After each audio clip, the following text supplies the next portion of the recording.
Voilà, bonjour les amis. Et donc, eh bien voilà, nous avons créé le lundi de Pentecôte pour pouvoir lire ce texte de Jean qui est au chapitre 19, les versets 25 à 34. Près de la croix de Jésus se tenait debout sa mère, la sœur de sa mère, Marie, femme de Clopas, et Marie de Magdala.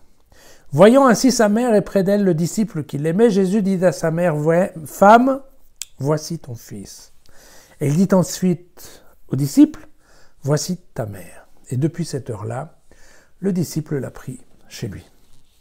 Après quoi, sachant que dès lors tout était achevé, pour que l'écriture soit accomplie jusqu'au bout, Jésus dit « J'ai soif ». Il y avait là une cruche remplie de vinaigre, on fixa une éponge imbibée de ce vinaigre au bout d'une branche d'hysope, et on l'approcha de sa bouche.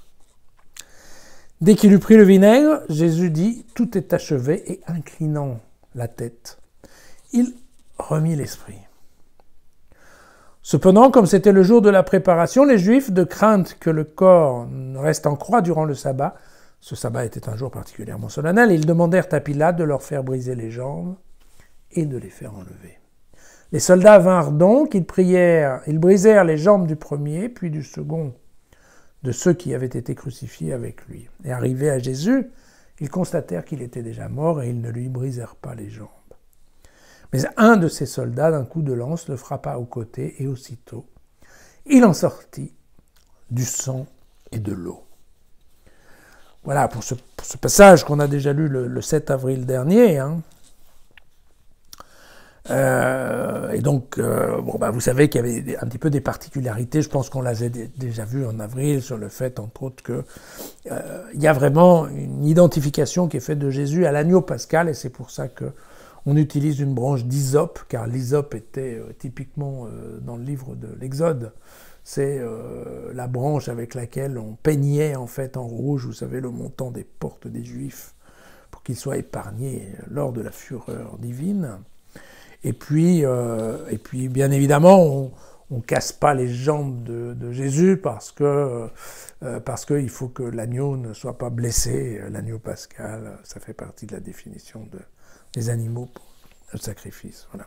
Et donc il y a vraiment une identification qui est faite chez Jean entre l'agneau pascal et la personne de Jésus. Mais voilà, ce qui nous intéresse surtout aujourd'hui, ça va être ce paragraphe, le troisième paragraphe dans lequel, inclinant la tête, il remit l'esprit.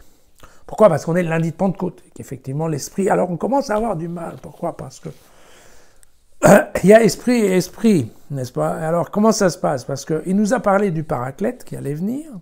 Après, il remet l'esprit sur la croix. Et puis, à nouveau, il va souffler l'esprit le jour de la Pentecôte. Puisque, en Jean, chapitre 20, il souffla sur eux et leur dit « Recevez l'Esprit Saint ». Et donc, vous voyez que